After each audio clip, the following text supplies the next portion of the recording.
So the potentially catastrophic escalation of the Russia-Ukraine war, Kiev is now alleging that Moscow deployed an intercontinental ballistic missile against Ukraine. Now Russia, for its part, has remained pretty tight-lipped and has refused to comment on the Ukrainian claim. And what is interesting is that the United States of America, that has been backing the Ukrainian war effort, is denying that Russia launched an ICBM. Our next story decodes as to how the Russia-Ukraine war is continuously escalating, and the possibility of a miscalculation at this stage of war is very real. Take a look.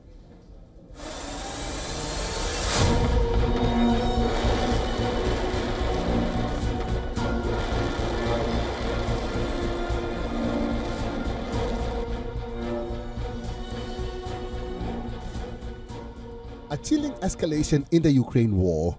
Ukraine accused Russia of launching an ICBM. Kiev said the non-nuclear missile targeted the central city of Dnipro. President Volodymyr Zelensky accused Moscow of turning Ukraine into a testing ground for advanced weaponry. He is so afraid that he uses new missiles and he searches the world for other places to find weapons. In Iran, in North Korea. Today there was a new Russian missile. All the characteristics, speed, altitude of an intercontinental ballistic missile. An investigation is currently underway.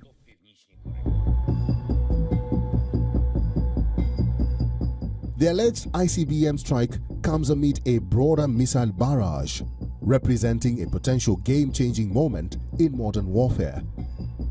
Capable of striking targets thousands of kilometers away, these missiles symbolize the ultimate weapon of strategic deterrence. With a range exceeding 5,500 kilometers, ICBMs can theoretically reach virtually any global target, making them the most devastating long-range weapons in military arsenals. The US, Russia, China, France, India, UK and North Korea are the only countries known to have operational ICBMs. Russia and US have the biggest stockpile of these missiles that can carry nuclear warheads and hit any target on the planet.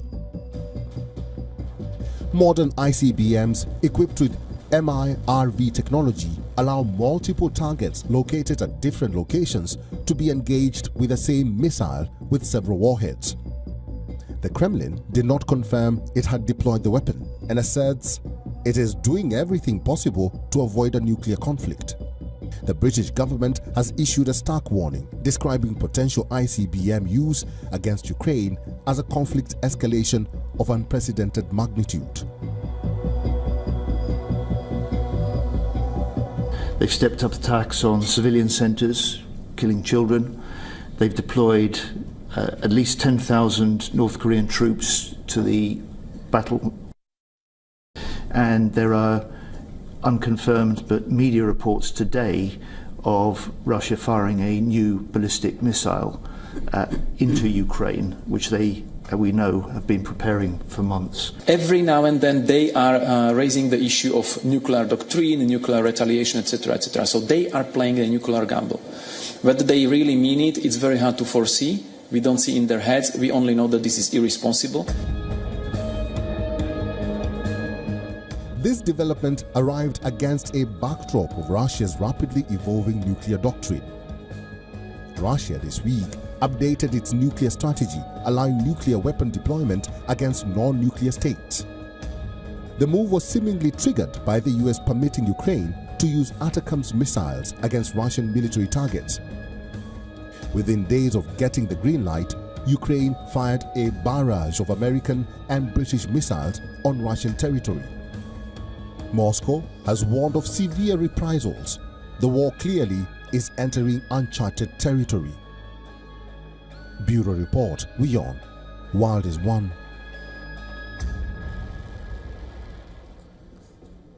All right, now for more insights in this, we are joined by retired Lieutenant Colonel Daniel Davis, who is a military expert and also the host of Daniel Davis Deep Dive on YouTube. He's joining us live on this broadcast.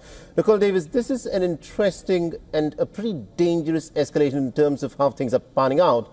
But what is also interesting is that there's no confirmation as to what really has happened. Ukraine claims that Russia fired an intercontinental ballistic missile at its city of Dnipro. The Russians have remained tight-lipped, but interestingly, the United States of America says that Russia may not have fired an ICBM. What's your reading of the situation?